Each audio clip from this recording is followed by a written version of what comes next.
Sponsored by RxCardClub.com. Get a free prescription drug card and save up to 85% on prescription drugs. RxCardClub.com. How do you administer a Glucagon injection kit? Glucagon injection kits have everything you need inside them to give an emergency injection of glucagon if somebody's blood sugar level drops below 50 mg/dL.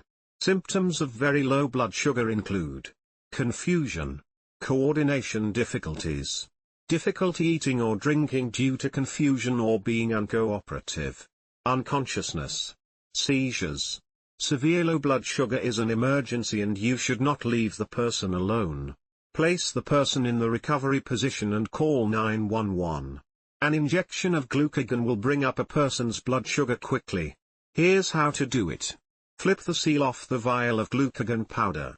Remove the needle cover from the syringe, but be careful not to remove the plastic clip from the syringe, as this may allow the plunger to come out of the syringe.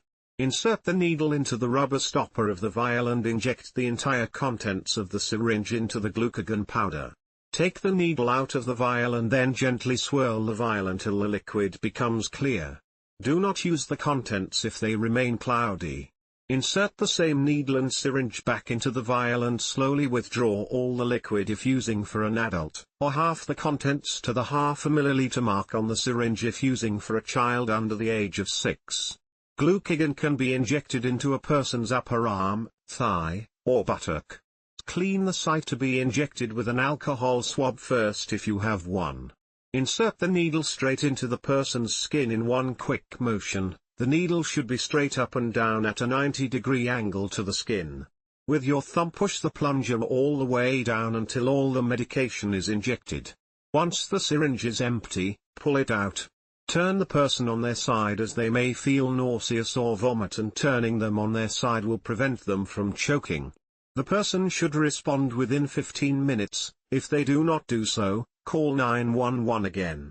Once the person has responded and is able to swallow, give them some carbohydrate, approximately 15 grams, such as glucose tablets, sips of orange juice, a tablespoon of honey, or other sweetened beverage.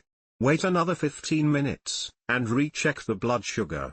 If they aren't at their goal blood sugar, usually 80 to 130 mg/dL, administer another 15 grams of carbohydrate and wait another 15 minutes.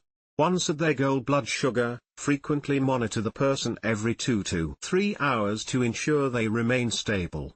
Regular eating patterns should also be established. RxCardClub.com. Get a free prescription drug card and save up to 80% on prescription drugs.